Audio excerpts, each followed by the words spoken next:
Assalamualaikum dan salam sejahtera bersama saya Jana Kamar Zaman dalam Buletin Pahang, Ahad 10 April 2022. Kerajaan Pahang memperuntukkan hampir 30 juta ringgit bantuan Prihatin Pahang 2022 BPP kepada rakyat melibatkan pelbagai peringkat di negeri ini. Yang Amat Berhormat Menteri Besar Pahang Datuk Seri Haji Warusdi Wan Ismail berkata, bantuan bernilai 29.91 juta ringgit akan diagihkan bermula bulan ini sehingga Julai.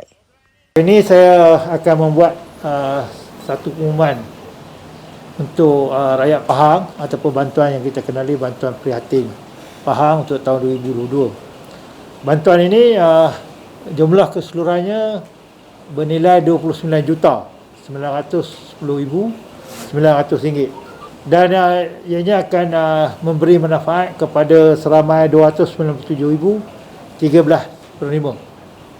Oleh sebab bantuan ini bantuan bersasar yang kita laksanakan daripada dulu lagi, jadi kita bagikan kepada 4 sasaran lah, ya? Atau kita kenali sebagai 4 kluster utama. Beliau berkata demikian pada sidang media selepas Majlis Penyampaian Bantuan Prihatin Pahang dan Sumbangan Ihya Ramadan 1443 Hijrah dengan kerjasama Yayasan Pahang di Dewan Terbuka Laman Sejahtera Jelai di Lipis. Turut hadir Yang Berhormat Setiausaha Kerajaan Pahang Datuk Seri Dr. Salahuddin Ishak, Ahli Parlimen Cameron Highlands Yang Berhormat Datuk Ramli Datuk Muhammad Noor, Pengerusi Jawatan Kuasa Pembangunan Luar Bandar dan Hal Ehwal Orang Asli Negeri Pahang Yang Berhormat Datuk Abdul Aziz Haji Mat Kiram, Pengerusi Jawatan Kuasa Pertanian, Industri Asas Tani dan Bioteknologi Negeri Pahang Yang Berhormat Datuk Seri IR Muhammad Sofi Tan Sri Abdul Razak, Ahli Dewan Negeri Dong Yang Berhormat Datuk Seri Haji Syahiruddin Ebi Moin, Ketua Pegawai Eksekutif Yayasan Pahang Yang Hormat Datuk Mahmud Muhammad Nawawi dan Pegawai Daerah Lipis Yang Hormat Datuk Muhammad Hafizi Ibrahim. Menurut beliau lagi, 4 kluster utama tersebut adalah pelajar dan anak muda, golongan B40, kluster umum dan kluster apresiasi. Jadi kumpulan-kumpulan di bawah kluster pelajar dan anak muda ialah pelajar sekolah rendah, pelajar sekolah menengah, pelajar tahfiz, pelajar universiti dan politeknik, anak muda daripada umur 18 hingga 21 tahun dan juga anak-anak muda yang berniaga. Manakala kumpulan di bawah kluster B40 adalah anak yatim, ibu tunggal, gelandangan, nelayan dan pemandu teksi. Manakala kumpulan di bawah kluster umum adalah kampung tradisi, peneroka, orang asli, penjajah harian, pekerja kilang SME, serta pengusaha bot dan pemandu pelancong. Dan kumpulan apresiasi pula adalah veteran tentera dan polis. Beliau berkata bantuan Prihatin Pahang 2022 ini dapat dilaksanakan berdasarkan kedudukan keuangan kerajaan negeri yang kukuh. Dan saya di mana yang anda semua tahu bahawa setiap hasil yang kerajaan negeri perolehi kita akan pulang semula kepada rakyat agar kita semua dapat berkongsi rezeki demi kemakmuran dan kesejahteraan bersama.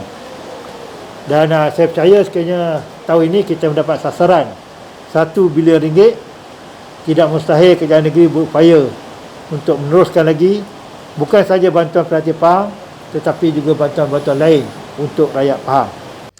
Tambah beliau, Kerajaan Pahang telah membelanjakan 75.3 juta ringgit bagi perbelanjaan pengurusan dan operasi mencegah penularan COVID-19 setakat akhir tahun lepas. Daripada jumlah tersebut, sebanyak 31.3 juta ringgit telah diagihkan melalui pakej bantuan Prihatin Pahang yang dilaksanakan melalui 4 fasa khusus pada golongan sasaran.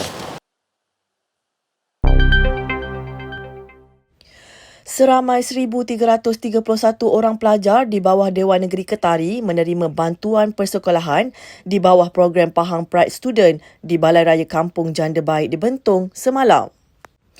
Sumbangan berkenaan disampaikan oleh Pengerusi Jawatan Kuasa Pertanian, Industri Asas Tani dan Bioteknologi Negeri Pahang Yang Berhormat Datuk Seri IR Haji Muhammad Sofi Tan Sri Abdul Razak merangkap penyelaras Dewan Negeri Ketari dan Bilut. Yang Berhormat Datuk Seri IR Haji Muhammad Sofi berkata, Pelajar menerima kad potongan harga bagi setiap pembelian barangan sekolah selain kotak berisi buku, pensel, kalkulator, buku tulis serta alat-alat tulis. Katanya inisiatif Yang Amat Berhormat Menteri Besar Pahang ini jelas membantu meringankan beban keluarga setiap pelajar terlibat dalam memberi semangat kepada mereka untuk memulakan sesi persekolahan baru pada minggu hadapan. Dalam pada itu, beliau berkata kemampuan kerajaan negeri dalam menyediakan bantuan berkaitan adalah di atas faktor kedudukan keuangan dan politik semasa negeri yang stabil. Kerajaan Pahang memberikan peruntukan sebanyak RM30,000 kepada Sekolah Kebangsaan Bukit Sekilau di Kuantan untuk menaik taraf laluan khas dan tandas di sekolah berkenaan. Pengerusi Jawatan Kuasa Perpaduan Kebajikan Masyarakat, Pembangunan Wanita dan Keluarga Negeri Pahang Yang Berhormat Datuk Seri Hajah Shahniza Samsudin berkata, peruntukan berkenaan adalah untuk menaik taraf laluan khas dan tandas untuk kegunaan anak-anak istimewa seramai 60 orang. Katanya lagi, beliau turut sempat meninjau sejenak ke kelas anak-anak tersebut dan beramah mesra dengan mereka. Beliau turut kagum dengan komitmen dan kesabaran yang tinggi guru-guru kelas pendidikan khas ini. Justru beliau rasa bersyukur kerana dapat membantu mereka dan berterima kasih kepada Yang Amat Berhormat Menteri Besar Pahang yang tidak pernah menghampakan permintaan demi kebajikan rakyat negeri Pahang. Baiklah, berita itu tadi mengakhiri Buletin Pahang pada hari ini. Jangan lupa subscribe Pahang Media di Facebook, Instagram, YouTube, Twitter dan TikTok untuk mendapatkan berita terkini di Pahang. Assalamualaikum.